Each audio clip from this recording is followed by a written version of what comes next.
Hi friends, మన దేశంలో పంజాబ్ రాష్ట్రంలో ఉన్న ఒక ఊరు శివుడి అంశతో పుట్టిన ఒక రాక్షసుడి పేరు మీద ఉందని మీకు తెలుసా? ఆ ఊరి పేరు జలంధర్. ఈ ఊరు జలంధరుడు అనే ఒక శక్తివంతమైన రాక్షసుడి పేరు మీద పెట్టబడింది. ఒకసారి శివుడు మూడవ కన్ను నుంచి ఉద్భవించిన అగ్ని సముద్రంలో పడి సముద్ర దేవత యొక్క శక్తితో కూడా కలిసి ఒక బలమైన రాక్షసుడు జన్మించాడు. జలంతో జన్మించాడనే కారణంతో అతనికి జలంధరుడు అనే పేరు పెట్టారు.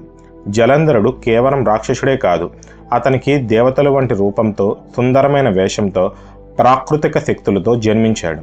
అతడు రాక్షసులందరినీ కలిపి ఒక శక్తివంతమైన దానవసేనను ఏర్పరిచి ఇంద్రుడిపై దాడి చేసి అతని సింహాసనాన్ని కూడా స్వాధీనం చేసుకున్నాడు. తన అహంకారంతో శివుని భార్య అయిన పార్వతీమాతను కూడా తన భార్యగా చేసుకోవాలనుకున్నాడు. జలంధరుడి నిర్వాకం గురించి తెలుసుకున్న మహాదేవుడు అతనితో యుద్ధం చేయడం ప్రారంభించాడు. జలంధరుడు ఎంతో శక్తివంతమైన వాడు కాబట్టి అతన్ని చంపడానికి విష్ణువు ఒక వ్యూహాన్ని రచించాడు. జలంధరుడి భార్య తులసిని మాయ చేసి విష్ణువు తాను జలంధరుడిగా నటించి ఆమెకు ప్రత్యక్షమై ఆమె పవిత్రతను భంగం చేశాడు. తులసి యొక్క పవిత్రత నశించడంతో జలంధరుడి శరీరం బలహీనమైపోయింది. శివుడు తన త్రిశూలంతో జలంధరుడిని సంహరించి అతడి శిరస్సును కత్తితో వేరు చేశాడు.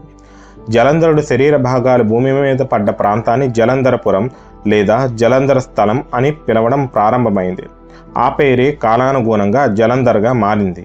మా కంటెంట్ మీకు నచ్చినట్టయితే ఒక లైక్ చేయండి అండ్ ఇలాంటి మరిన్ని వీడియోల కోసం మా ఛానల్ను సబ్స్క్రైబ్ చేసుకోండి.